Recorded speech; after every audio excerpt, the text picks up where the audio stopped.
Hi, everybody, and thank you to Lisa and Romana for the invitation to join the Klagenfurt European Parks Academy. My name is Jennifer Kelleher, and I'm the Programme Lead for Governance, Equity and Rights in the Global Protected Areas Programme. And I'm really pleased to give this webinar today on the rights that arise in nature conservation, a really critical issue for us, those of us working in this field. And a very warm welcome to all of you that have joined the webinar from across the world. I really hope that we can meet. I will meet some of you, if not all of you, next summer. And today's webinar is really a preview, a mini session on that longer, more detailed seminar next summer. So let's get right to it. As I just mentioned, as a context, I work for IUCN. Those of you who don't know it may not know of it. We are the largest conservation organization, and we're a global organization based here in Switzerland. And our core mission is to achieve a just world that values and conserves nature.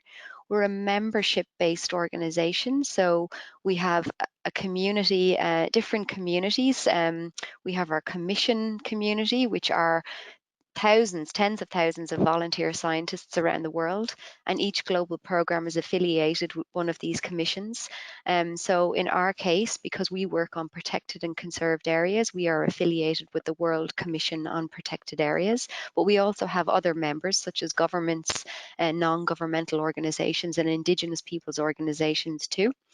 And I also work and sit on the operations team here in the global headquarters for the IUCN Green List Standard of Protected and Conserved Areas. So I'm going to speak to that a little bit later.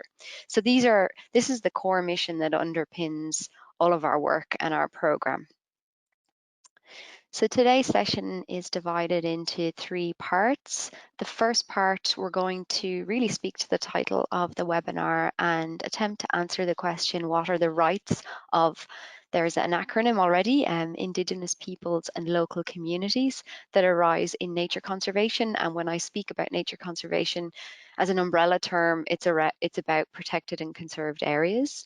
The second question is going to ask, how can actors like IUCN, state actors, so governments and different ministries and agencies and others, so non-governmental organizations, Indigenous peoples organizations, etc., community groups, work towards recognizing rights in a meaningful way?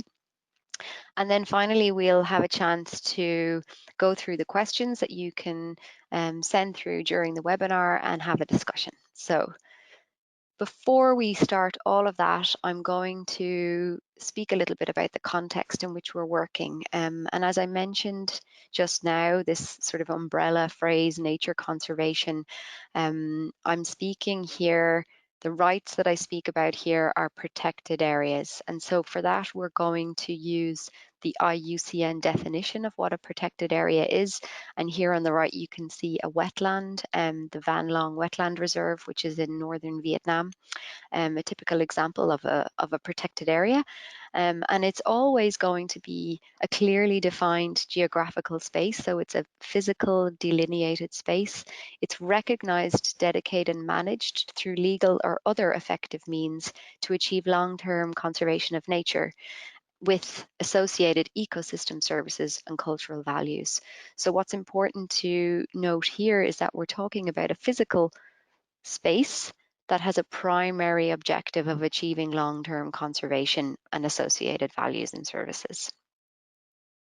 Now, where are these protected areas? Some of you may know the World Database of Protected Areas, and it's hosted online at protectedplanet.net.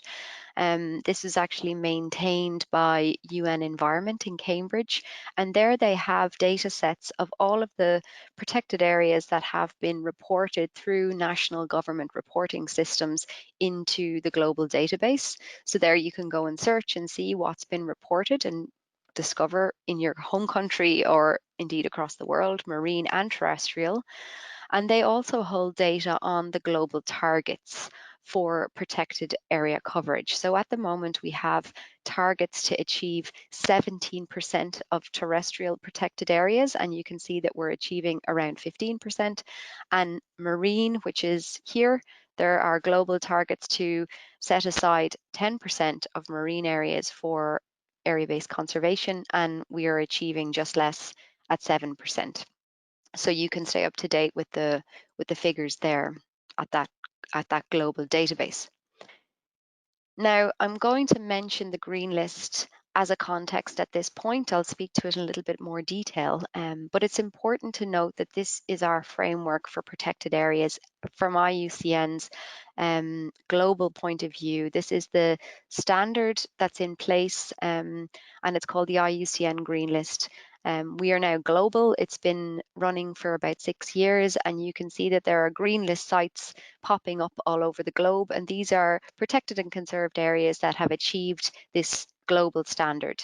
And the overall mission has an emphasis on increasing and recognizing the number of protected and conserved areas globally, but doing this in a way that's fairly governed, effectively managed, and achieving conservation outcomes. So this is our broad context. This is our umbrella and our enabling framework that we would like to have all protected areas and conserved areas achieving this standard.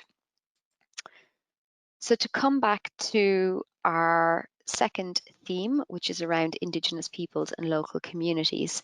Protected areas, as I said, you can find them on the World Database of Protected Areas. They tend to be in highly biodiverse places. And in highly biodiverse places, we also find Indigenous peoples. So this is just a brief overview from the National Geographic on the populations of Indigenous peoples globally and the number of ethnic peoples and tribal societies across 76 states. And in terms of spatial coverage of Indigenous peoples' land and territories, there is the Landmark website where you can go and access data on Indigenous peoples' lands and territories that have been reported there, and also a second resource to examine spatial coverage of Indigenous peoples' lands and territories is at the ICCA registry. And as a note, there will be some publications coming this year. If you go to the resource there on the right, the ICCA registry, around specific spatial coverage targets. So this raises the issue about protected areas and Indigenous peoples. In many cases, they overlap, or they you tend to find protected areas that have been delineated in or next to the territories and lands of Indigenous peoples. So I don't want to get too much into definitions at this point. This will be something that we'll explore next summer in more detail, but just to briefly touch upon who are Indigenous peoples. And IUCN, we borrow the definition that comes from the ILO, in particular in some of our policies, where we start with the idea that these are really groups of people that are self-identifying. They themselves have come forward and says, we identify ourselves as members of a distinct cultural group. And here you can see an example. And this group really retains some or all of their own social, economic, cultural, and political institutions. And then local communities, on the other hand, are a self-identified human group that act collectively in ways that contribute to defining a territory and culture through time. So as I said, we won't delve too closely into the different types of definitions. This is just a brief overview for now for thinking through the different types of communities and peoples that may come into play with protected areas objectives. So the implications when we talk about nature conservation and IPLC, so I'm going to use this acronym from now on, Indigenous peoples and local communities. What are the implications? So there's very much a sense in IUCN and across other international partners that the rights of Indigenous peoples and local communities are very much intertwined with nature conservation. So these are not two mutually exclusive tracks, but rather very much informing one another and going hand in hand. However, we have to acknowledge in the nature conservation communities that there has been exclusionary conservation practices that have led to conflictual situations. And even in cases where there haven't been conflictual situations, nature conservation has impacted on people's livelihoods, how they access resources, how they might access graves, sacred sites, other cultural sites. And there are many other unknown risks and implications that come from protected areas, not only impacting the Indigenous peoples and local communities, but also the effectiveness of the protected areas, because in essence, the people that live in and around the protected area will contribute to the long-term success and sustainability of the conservation outcomes there. However, the good news is that international law and policy is responding. So not only within international biodiversity, international conservation, but also within human rights instruments and discourses as well. So we'll look at those. Now, let's watch a short video. This is Victoria Towley Corpus, and she is Special Rapporteur for Indigenous peoples, and here she's speaking on, in her own words, on the implications of nature conservation for Indigenous people.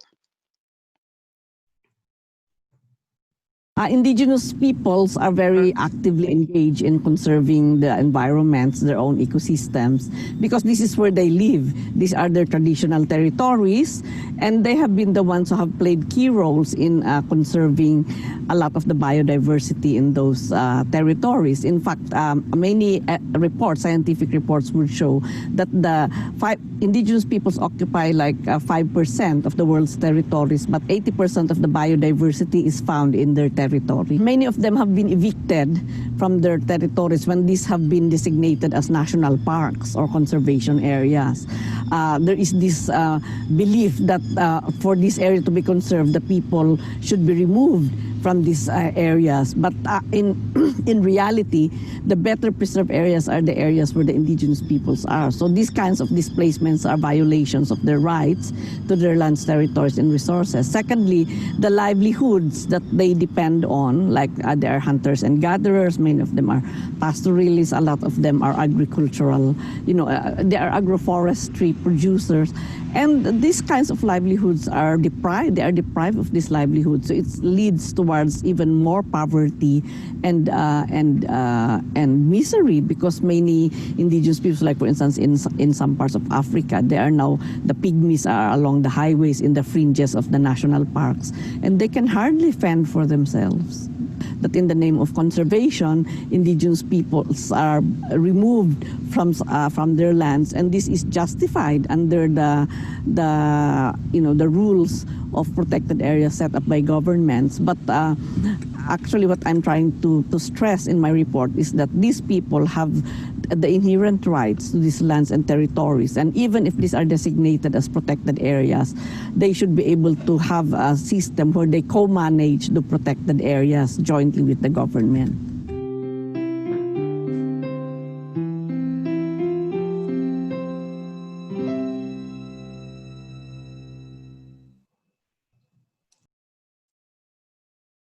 Okay, so let's move to our question.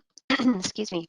What are the rights for IPLCs excuse me, that arise in nature conservation in protected and conserved areas? So there are broadly three perspectives, and this is an overview. There's a lot in here, and this is some of the rights. These are not exhaustive. And again, as I said, next summer we'll go into these in more detail. And here I'm just giving you some lists and a flavor of what will come. However, what's important to note from this slide is that there are three perspectives. The first is what we call substantive rights. And amongst these are basic human rights, so the right to life, the right to health, the right to have respect for home, private and family life, the right to own property.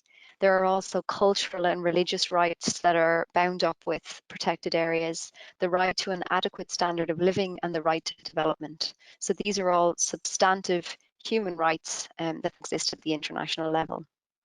The second tract, or the second perspective of rights, are procedural rights. So this is around the ability to participate in decisions that will affect you as a person. And there are different strengths of rights. The most powerful and the top tiered procedural right is the right to participate. So really sitting at the table with decision makers, or indeed as a decision maker too, sharing that agency. Secondly, the right to be consulted and give information about decisions that will affect you. And thirdly, the right to receive information about decisions that will possibly affect you. So this is probably the most passive of those three. You're just receiving that information. And the third perspective, which we won't have time to look at today, is the remedial approach. So how can people make complaints, bring grievances forward? Who do they go to if they have anything that they need to complain about in terms of legal rights? How do they access justice, and what kinds of solutions, so legal reparations, are there in place to address any grievances that they've experienced, or any rights violations that they've experienced? So as I said, we're going to focus mainly on these two. And these are, as I mentioned, importantly, non-exhaustive. These are just some of the rights that might arise in the context of protected areas. And self-determination is a very important concept. Again, this is linked to the definition of Indigenous peoples. Self-determination is what we call a framework right. So the idea that an Indigenous peoples, a group, a collective group, have self-identified as a particular Indigenous peoples, this self-determination is an overarching right. And when this right exists, many of these other substantive and procedural remedial rights will flow. Now, another important distinction to make at this point is the difference between a rights holder and a stakeholder. So rights holders are those really possessing legal rights, and that might be to the land itself, so ownership, tenure. It might be a right to access, go into the land, to use particular kinds of resources or control those resources.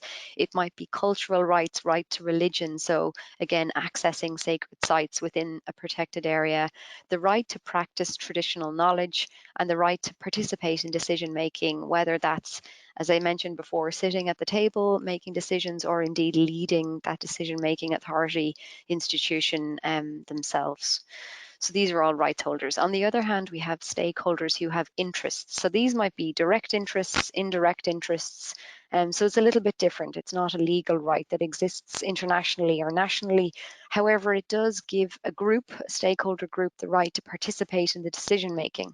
So if it's a government-led protected area, there's a right to be part of this decision-making processes. There's also the other procedural rights, so the right to be consulted and the right to seek and be given information. So in order to illustrate some of the rights, I'm going to speak about the Isimangalisa Wetland Park in South Africa. This was where I did my doctoral research back in 2016, and I'm just going to borrow some of the examples there to show and illustrate some of the rights situations that arise there in the context of the park. It's South Africa's first World Heritage Site. It was listed by the World Heritage Convention in 1999. It's a very long, thin strip of land, just over 170 kilometers, with the Indian Ocean on one side. It's got 5 different ecosystems, and you can see in these 2 photographs here, the long coastal dune forests that are protected. It's actually been under some kind of parcels of the entire property have been under some kind of protected status since 1895, and the strategy of the entire Isimangalisa Wetland Park Authority is to empower the historically disadvantaged communities that live in and around the park. And Isimangaliso, the name is Zulu language, which stands for place of wonder. Now, as I said, it's in South Africa. It's in the top northeastern corner, and it's this very, very long piece of land with 5 different ecosystems. But nationally, the piece of legislation is the Protected Areas Act. So in 2003, South Africa really overhauled their legislative framework for nature conservation and really infused it with inclusive approaches. So inside the protected areas law, you have things like protected areas must be implemented in partnership with people. It has to allow provision for access and use rights, and also there must be sharing of benefits. And it should also be noted that the E.C. Mangalisa Wetland Park has the tagline of poverty amidst plenty. So this is a highly biodiverse area. We have marine ecosystems, so fishing. There's rich forests, swamp forests, coastal dune forests, lots of different types of flora and fauna that had been traditionally used for hunting, foraging, etc. So it's a rich source of natural resources, but yet at the same time, there are 80% of people living below the poverty line. So the strategy of the park has been to address this through the legislative framework, but also through their own programs, so which is called Poverty Amidst Plenty. So let's look at the rights. This is a little bit outdated, but I just wanted to give you an overview of the different types of land claims that exist on the property itself. Some of these have been settled since, some are still pending. But the point is to say that there are many parcels of land within the large World Heritage property that had been subject to land claims. And these were dealing with restitution cases from before the park was designated as a World Heritage Site in 1999. So it draws on national legislation governing property around the Communal Property Act. So there are plenty of communities within the park that have seen land claims awarded to them. So they've received their tenure rights. And amongst those communities are the Bangazi people, who are an ethnic group and community. And together with the Isimangalisa Wetland Park Authority, they signed the Bangazi Settlement Agreement, which gives them certain rights and access to certain parcels of land. Now, the point that should be made is that even though title is held, so legal rights are given to communities and to the Bangazi people, conservation in perpetua, which means long-term conservation, takes precedence. So the conservation objectives will be the primary objective for those pieces of land. And the other significant difference that emerged from some of these land claims is that the physical delineation and boundary setting of the properties is quite different from intangible concepts of boundaries, for example, of the Bangazi people, and the concepts of tribal wards and territory, which is in many ways fundamentally different from the idea of private property and property parcels. So despite the fact that we have the land rights secured, some conflicting tensions there around the primary objective of conservation and the conflicting ideologies around the nature of property. However, the Isimangalisa Wetland Park Authority works very closely with the communities, and through agreements like the Bangazi Settlement Agreement and such, and through governance processes to address these issues as they go forward. Now, the second right, that's also a substantive right, is the right to access resources. As I mentioned already, the park is teeming with flora and fauna. So at the top, you can see traditional fishing practices that are going ahead in the northern part of the park, where fishers are able to sustainably catch fish. Here below on the left, you have weaving products. So every year, um, groups of women are allowed to access the park to gather insema reeds and harvest those for income generating products, which they sell. Here in the centre, there are a number of gardens around the buffer zone of the park, growing schemes, so to allow for food security, food sovereignty for communities. And here also we have local fish that's for sale. So all of these access programs allow local communities to access the resources in a sustainable way to allow for income generating activities.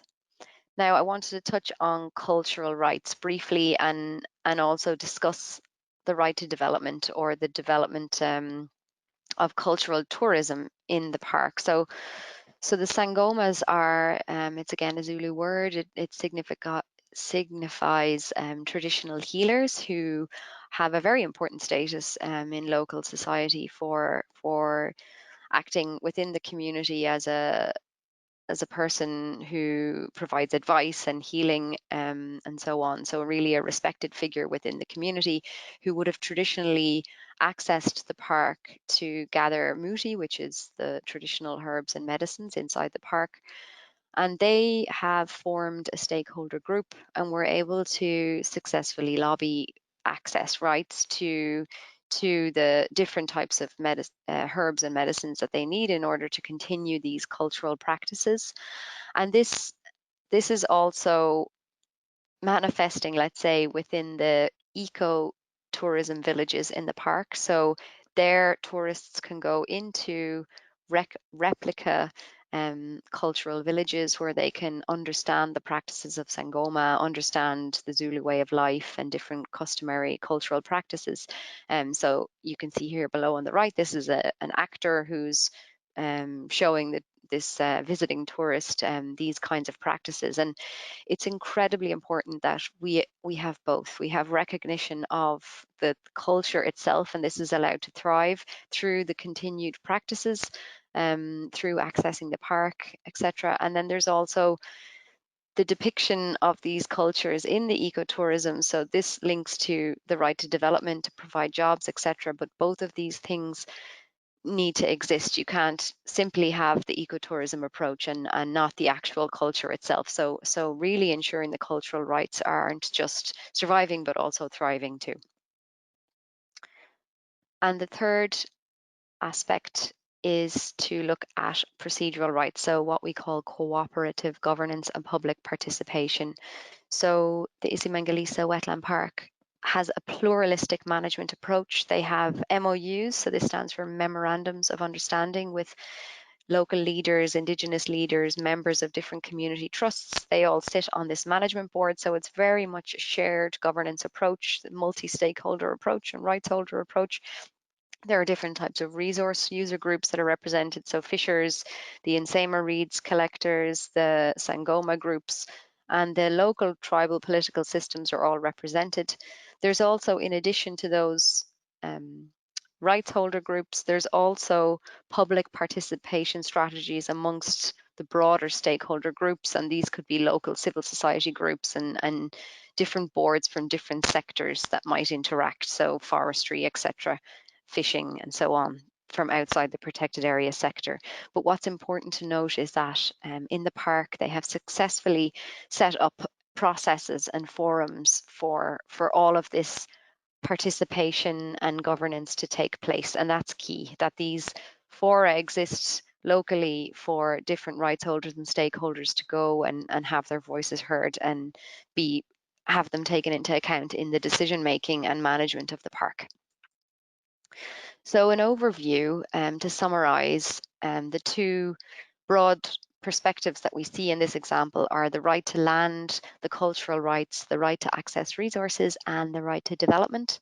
And from a procedural point of view, it's really the right to have meaningful participation, so to have your voice heard and have your perspectives taken on board and your needs met in the context of management, consultation and information as well. But an important point here is that the duty falls on the South African state and also the state agencies to recognise these rights. So the governance, so ultimately the decision-making powers are held with the state. So let's move on to the second point. So second question, how can actors like IUCN and others also implement these rights in a meaningful way? So the state authorities, as I said, have, through the national framework, so through the Protected Area Act and through the Land Commission and through those other national laws around land rights, etc., can support and recognise the rights through national legal mechanisms. But what about IUCN? How can we and others move into those spaces? And if we don't want to work within these legal frameworks, how can we recognise these rights? Well, to step back and look at the discourse in nature conservation, it's really become very inclusive since 2003, when the World Parks Congress was held in Durban, and this was very much a pivotal moment for nature conservation, where it set out the idea of the governance of protected areas, which I'll speak to shortly. It really initiated a new paradigm of inclusive conservation, and thereafter there was a whole slew of resolutions and recommendations coming out of international biodiversity law, so the Convention on Biological Diversities, the Programme of Work on Protected Areas, which is the programme that implements that framework treaty, many IUCN resolutions on different topics. I'm not going to go into them all today, but also CBD decisions and the UN declarations on the rights of Indigenous people. And we've also got forthcoming opportunities, because all of the 2020 has been called the super year for biodiversity, where we're revisiting a lot of the global goals and targets around the achievement of biodiversity outcomes for the planet. And we have the Global Biodiversity Framework, which is currently being negotiated by political parties to set out global goals for biodiversity for the next 10 years and up to 2050 as well. So at the international level, there's really a very robust framework for inclusive and equitable conservation. And as I mentioned, global goals. Aichi Target 11 was set back at the beginning of the decade. Here we are in 2020, and countries, to the parties to the Convention on Biological Diversity, are obliged to report on Aichi Target 11. And that target says the following, that by 2020 we'll have 17% of terrestrial and we'll have 10% of coastal and marine areas set aside, and these should be conserved. And the text I want to draw your attention to is really the equitably managed. So this is done in a way, we're not just setting aside these areas, the 17% and the 10%, for effective conservation, but we're also doing it in this equitable way. So let's take the word fair. So when I say equitable, I mean fair. So this is the chance to recognize rights issues within this word, and then that these are ecologically representative, well-connected systems of protected areas and other effective area-based conservation measures, which I won't speak to today because it's another topic, but we will speak about that in the actual seminar next summer, and that these are integrated into the wider landscape and seascape. Now, another piece of supportive policy for rights issues is the Convention on Biological Diversity's Equity Framework. This is a set of voluntary guidance that was adopted by parties on equity and how to look into equity issues in the nature conservation context. And this framework has three crucial dimensions. The first of those is recognition, right at the top, and there you see recognition of rights, identities, knowledge, values. The second aspect, second dimension of this framework that we should consider when we're thinking about equity are those procedural aspects, so participation in decision making, and then looking into the quality of decision making, so how transparent, how accountable is that? Are there processes in place for resolving disputes? And then the third dimension is distribution. So thinking about the costs and burdens and benefits of the nature conservation context, and thinking about how can those be fairly shared across different actors. Now, IUCN has the possibility through its membership. So I mentioned right at the beginning that we're a union, we're made up of members, and this is our different governments, Indigenous peoples organizations, and NGOs, etc. And we bring these different membership groups together in international dialogue. So we have our parks congresses and our world conservation congresses, and these are really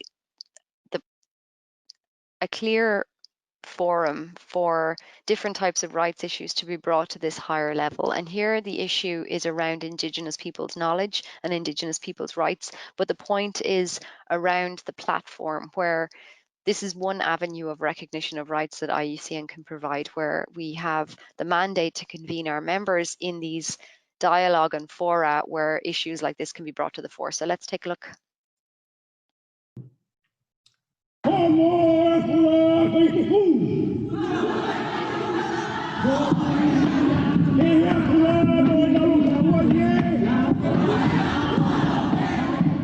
It's the danger of forgetting that is the road to extinction. Our salmon are endangered species now. The Winnemem would also be on the endangered species list.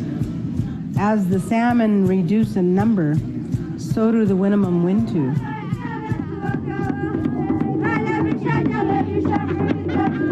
I came to Congress to plead the case of Kailash tribe, which is endangered due to climate change. The community is 6,000 years old and only about 4,000 people. The whole community is at risk of being wiped out. Respect for that traditional ecological knowledge, unlocking opportunities to learn from people who continue to live close to these landscapes is an opportunity for all of us to boost our knowledge of what's happening with this planet. Knowledge is not just academic. The knowledge that comes through being in one place all this time is different than when somebody comes in and studies it for 5 years or even 20 years. I'm representing 100 of years of indigenous traditional knowledge. For us, it's very important to see how the younger generation can protect more the environment, but how all this knowledge can be protected to protect us and to protect our future. Los pueblos indígenas en el mundo sabemos cómo vivir en armonía con nuestra madre tierra, porque respetamos, porque entendemos de que es necesario mantener el equilibrio, la armonía.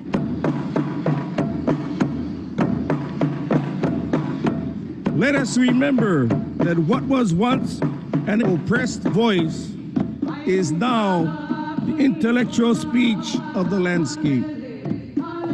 I believe for tomorrow, for our grandchildren and your great-great-grandchildren, it will be a vibrant one because we are committed to making it so. Es importante generar un cambio ya, porque no tenemos mucho tiempo.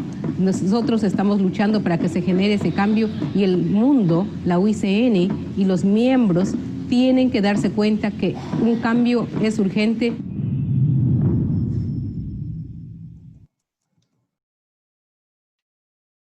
So these fora, our congresses, are really important places for us to listen to the voices of Indigenous peoples and local communities. Now, some of the caveats around the recognition of rights.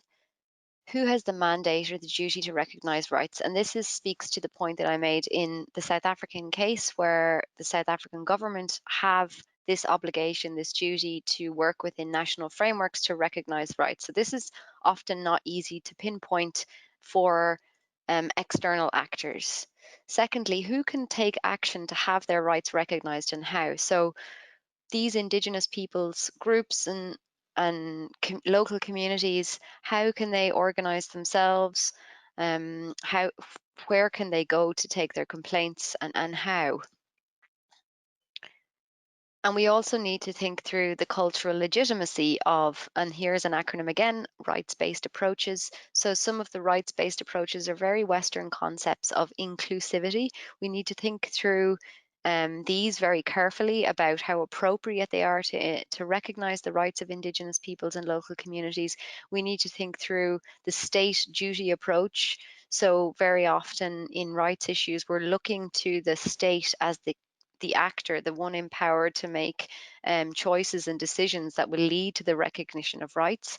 And we also need to think through the concept of stewardship. So stewardship of nature, a theme that came out quite strongly in that short video. So these are all difficulties that we need to think through as international actors when we go and work in national and local contexts. And it's very important to work together with local partners to think through solutions to difficulties that might arise from these questions. So how do we do what we do? We're working through the lens of governance, and I'm going to explain that shortly. We provide the global standard and guidelines on equitable and effective protected areas. We promote governance quality at the site level. We promote the full recognition of governance diversity, and in particular, we recognize and support what we call ICCAs. And we promote the reform of entire protected area systems. So these are 5 key ways. We also implement the environmental and social management system for all our projects. So these are 5 key ways that we look at. I'm going to go through each of them one by one now. And to preface that, we really want to urge you here on our webinar today, and indeed our members and the broader community, to not think about conservation in one way. We have multiple meanings, and we draw on the World Conservation Strategy's definition, which comes from 1980. So conservation can be strict preservation, like this no-go area, this sacred site shown in this picture. It can also be sustainably used landscapes, as we see here. This one comes from Italy. And it can also be places of restoration. So this is a landscape where you have areas set aside for strict preservation to recover and restoring those landscapes as well. So nature conservation can be many different types of categories of use. And again, I'm going to speak to the green list. So number 2 on the list was that we promote standards. So IUCN is promoting the global standard of protected and conserved areas. And this means that we're really looking into what is being conserved and where. So what kinds of natural resources are being conserved? Where are these protected and conserved areas? So who has decided to set those conservation areas aside? For whom, by whom, and how are they doing it? Is it actually being conserved with the practices that they're doing, and is it actually fair? And I won't repeat the mission. You can see that this is our broad global standard now for protected and conserved areas. Now, within the global standard, we have 4 components, and within each of the components, we have criteria and indicators. So this is a voluntary standard. So protected and conserved areas are invited to come forward and meet the different aspects of the standard through a collaborative and participatory process. And it acts like a diagnostic. We work together with our IUCN country partners and our local partners to assess the sites against these components and criteria, pinpoint particular issues that might come into play, and use all of the quality guidance that IUCN is known for. So, for example, different best practice publications around protected areas, and also drawing on decades and decades of experience, particularly the Red List of Ecosystems and the other resources that we have here. But it's the good governance pillar that we are going to speak about. So if this is our new enabling framework, our new global standard for protected areas globally, this here is the benchmark for achieving equity in a protected area. And so sites need to look into the issues. This is where we have an opportunity now to examine rights issues. So under the good governance pillar, we have 3 aspects. The first of these is guaranteeing legitimacy and voice, and there the sites will have to look into the different types of rights holders that are in and around the site, the different types of stakeholders, look into the interests, and ensure that there's good governance processes in place to discuss the rights issues that are at play and take them into account. Secondly, it looks into the transparency and accountability of a governance authority. So we have to have good functioning governance authority in place. So for example, the Isi-Mangaliso Wetland Park Authority, that's made up of a multi-stakeholder management board, and they need to be transparent about the decisions that they make and be held accountable for decisions that are made or indeed that are not made.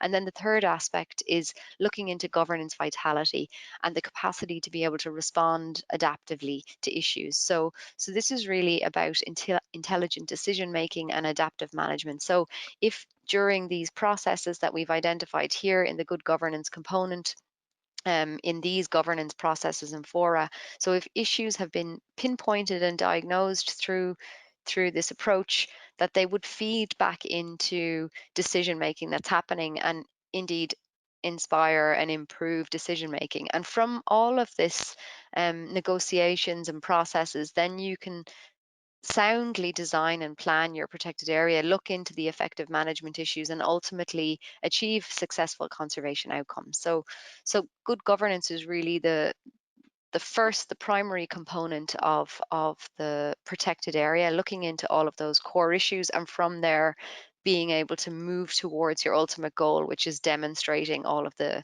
successful conservation outcomes. But to go back to a definition, what's governance? I mentioned at the beginning, IUCN is going to look at all of the rights issues through the governance lens. So governance is really a critical concept, and there's a nice long definition here that we use, and you can read it yourselves. And I have the ship's wheel here on the left because it's really about the concept of steering a ship. So who's steering the ship? Which direction is the ship going? And who's decided to go in the direction that the boat is indeed going? It's really speaking to the interactions among the different structures, processes, and traditions that determine how power and responsibilities are exercised, how decisions are taken, and how citizens or other stakeholders have their say for the given protected area. But it's also really about the process of developing and exercising authority and responsibility over time. So it's this concept of vitality, that decision makers are always informing themselves and renewing and adapting based on what other citizens and stakeholders have to say. So it's looking into that universe of decision making. So it really needs to be distinguished from management, and many of you working in protected area management will understand what that is. Management is very much about what we do. It's this very traditional, maybe even scientific understanding of a specific context, the natural resources that are at play in a given context. So what do we want to do with those natural resources? What are the aims? What are the actions we're going to use, and how are we going to do that? What kind of human and financial resources do we have, and how well we achieve those aims that we've set out for that context is referred to generally as management effectiveness. Now, governance is different because it's not about the what, it's not about the activities and how effective they are in achieving their aims, but it's about who has decided what those are and how. So it really goes into power, authority, and responsibility. And this can be formal and informal. It can be formal authority and how they decision making, but also how that decisions might happen at a site that are more informal and contextual. It can be to do with open and hidden conflicts, and it's very much about people's relationships, all the relationships between different actors at a site, and how you go about all this. So what are the processes in place to ensure that rights holders and stakeholders sit together at the table?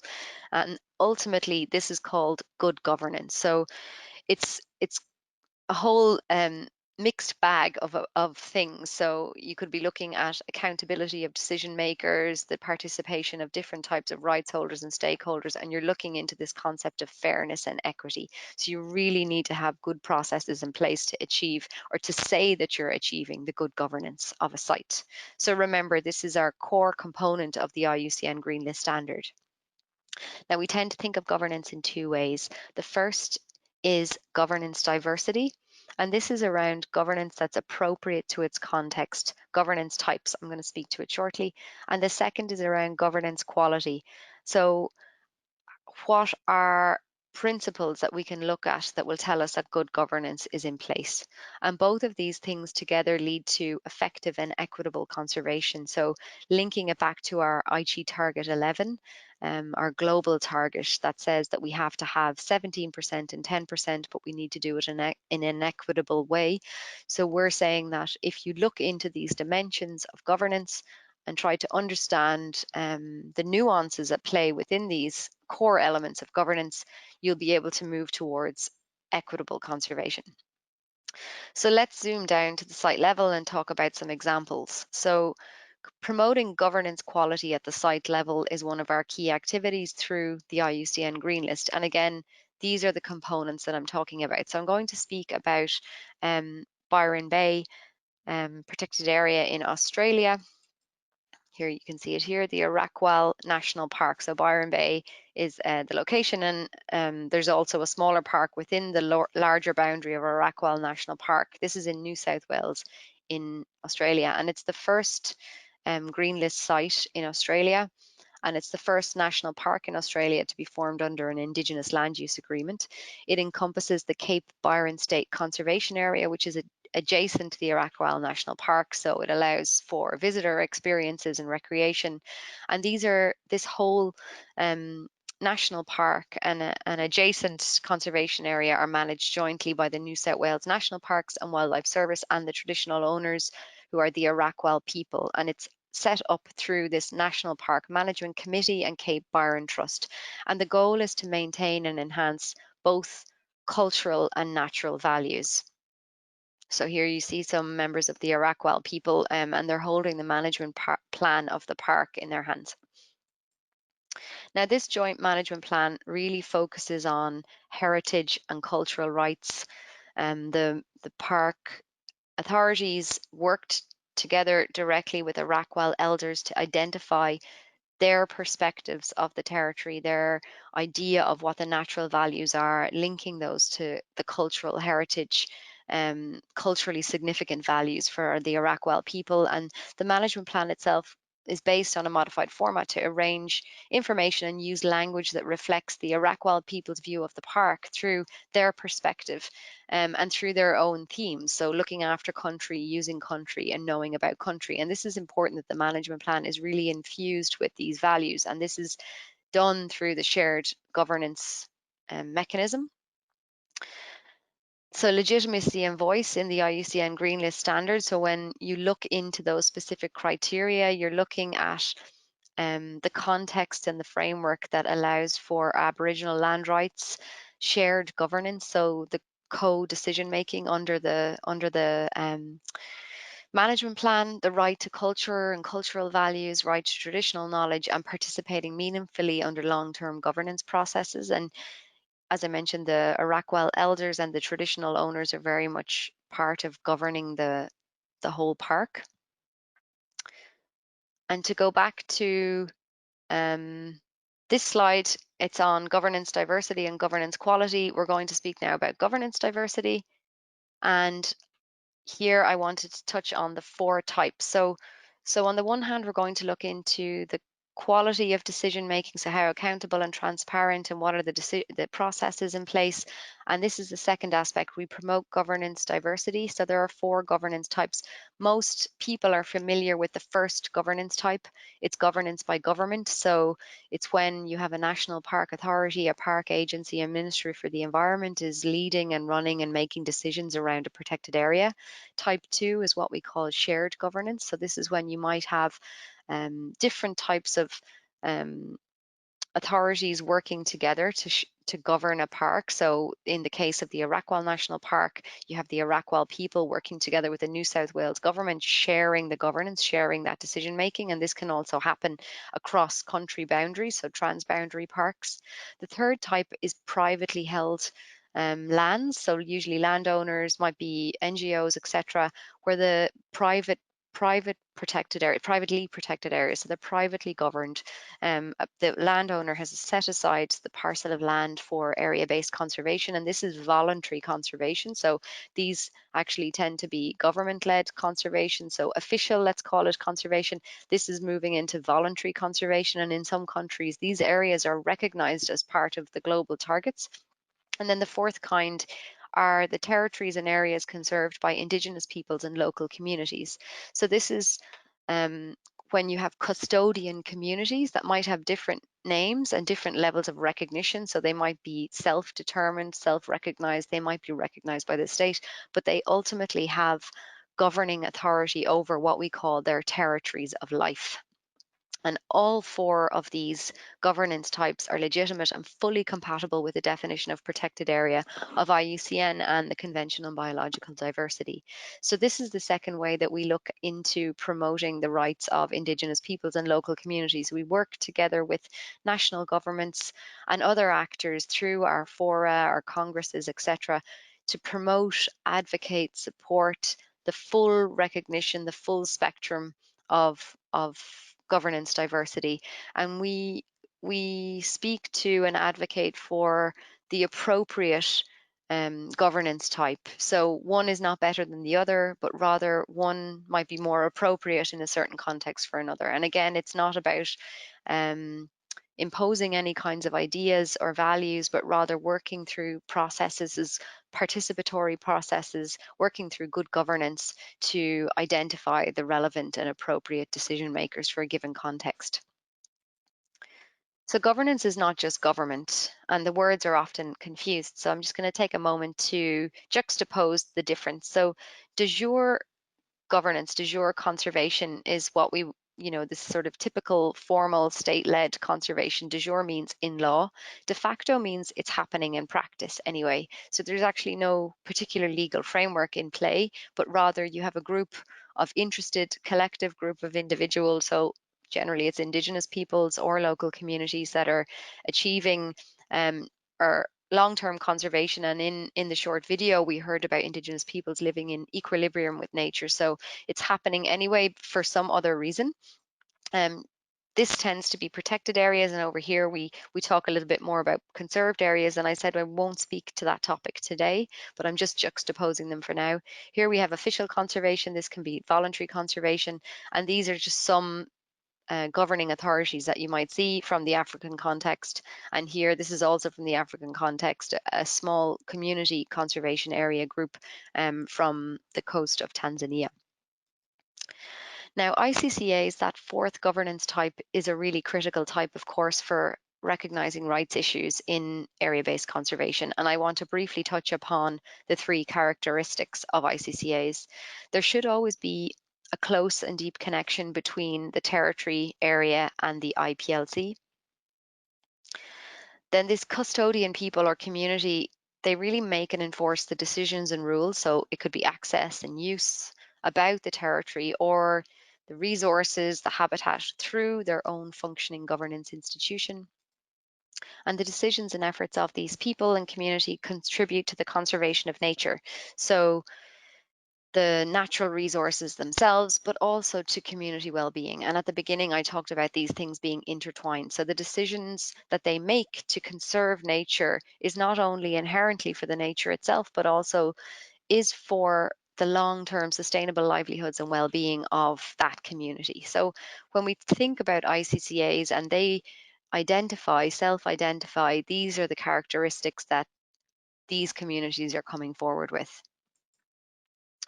And to show an example of a particular successful ICCA, this is the Kawawana Community Conserved Area. So they have registered as an ICCA on the ICCA registry, and I'll give the resources at the end.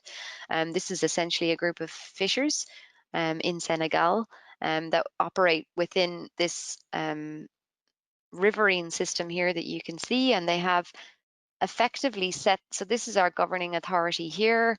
They've been residing in this territory for many, many years, and they have, through their own volition, come up with a set of traditional rules, practices around fishing. So red areas, no-go areas, orange areas, fishing but with no motorized boats, and yellow area, sustainable use by all the community. So this participatory mapping that was done and rule setting has been recognized in Senegal at the national level. They recognize this as a community governed conserved area, as an ICCA.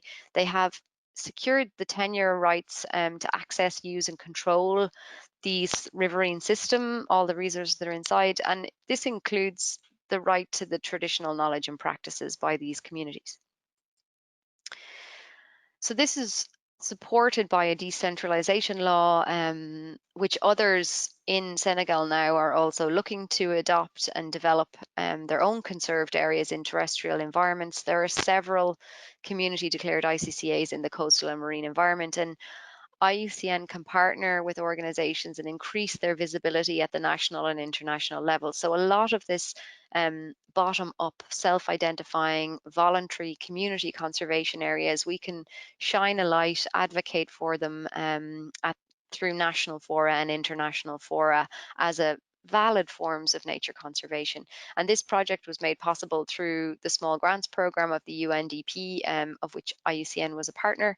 And as I mentioned, these are the resources where you will find more information about Kawawana on the ICCA registry and here at the ICCA consortium, which is the global also membership organization for ICCAs, headquartered also here in Switzerland, but very much a global community of members, honorary members around the world supporting ICCA. So you'll find more information at their website, the ICCA Consortium. You can find information around ICCAs that have been registered, and this is hosted by the same folks that host Protected Planet, so the UN Environment in Cambridge, so the World Conservation Monitoring Centre. So they also host the global database of protected areas. So having both of those data sets side by side. And then the last thing that we do is we examine whole systems of protected areas. So we're not just zooming into the site level, but we're also looking at entire protected area systems. So when were they set up, examining them in their historical context, understanding when protected areas were set aside, by whom, where these particular sites are. And this photograph comes from one such workshop that we held in Peru, where we looked into the system of protected areas and the history and evolution of protected areas and how Indigenous people's rights are recognised within those contexts. And I'll draw your attention to this particular resource. This is in part of the IUCN and CBD Best Practice Protected Area Guidelines series. It contains a lot of information that I'm giving you today on the governance of protected areas and step-by-step guidelines of thinking through all of the different concepts and core dimensions of governance, but also a how-to to look into what's important at the site level and what's important at the system level. So what we're really looking at the system level is starting with a historical overview in some of the work that we've done, and I'll speak to this quote, which is really critical. If you want to really think about history, this quote is very apt. So imagine you want to shoot an arrow. The further back you pull the bowstring, the farther the arrow flies. The same is true for our own understanding and vision. The farther back we look into history, the farther we can see into our own future. So we really need to think about protected area systems in the national context, look into the historical values underpinning those protected areas, think through culture and cultural values. And as I mentioned, this particular publication goes through a step-by-step approach to how you could do that, which are the different types of governance and actors, linking those to the rights, looking at the conditions for governance diversity. So does a legal framework allow for ICCAs, for example, and examine any kinds of historical legacy issues? So this is work we're doing across a number of countries, and many countries where the Green List is operating is also conducting these types of assessments. And then the final point I wanted to talk about was the ESMS, which stands for an acronym again for the Environmental and Social Management System. This basically means that all projects that IUCN undertakes where we have territories and lands that are claimed by Indigenous peoples, local communities, and where there might be projects that might potentially have adverse impacts, they have to go through this internal screening system by IUCN. So this is an internal policy system. This is one particular standard, which is part of that broader policy framework. We have 4 standards governing nature conservation as a whole, and it's really about looking into the particular risk issues that might emanate from a given project, and through the project activities, making sure that there's activities in place that would mitigate those risks, working together with local partners to understand what those risks might be and think through solutions, preventing the risks at all from happening or working through ways to mitigate.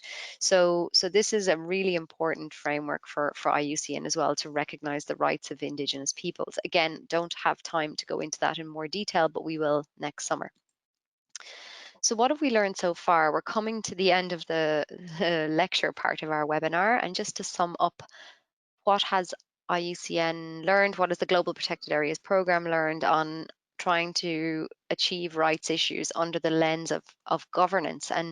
And really we can say 4 things based on some of the work over the last 2 to 3 years. So governance diversity, so understanding this full spectrum of governance actors is really an enabling condition for the recognition of rights. We want to advocate for full diversity of protected and conserved areas in a given place. Good governance and the key processes allow for ongoing sustainable review of rights issues. So in the context of the IUCN Green List, and to achieve Green List certification, protected areas have to have governance processes in place that regularly review and lead to that governance vitality. So intelligent decision making, adaptive management, where rights issues are considered. Addressing the issues has to happen from a local bottom-up approach. It has to come out of communities self-identifying, self-determined ICCAs, community stakeholder groups. So it's really important that these perspectives come first. And then we can also play a role in peer-to-peer knowledge exchange, and I'm going to flag our Panorama Solutions platform, which has more than 500 solution case studies of where we have successful, effective and equitable nature conservation. You can go to Google and search for that. It has its own webpage platform where you can find hundreds and hundreds of cases where interesting, innovative, exciting solutions are happening. And through that entire platform, there's a knowledge exchange regionally, locally, nationally, and globally. So those are some of the key ingredients for success. But we know that looking at these issues through the lens of governance is critical. So we've moved into the final session, and I'm going to say thank you very much for your attention. Let's go to your questions. Thanks.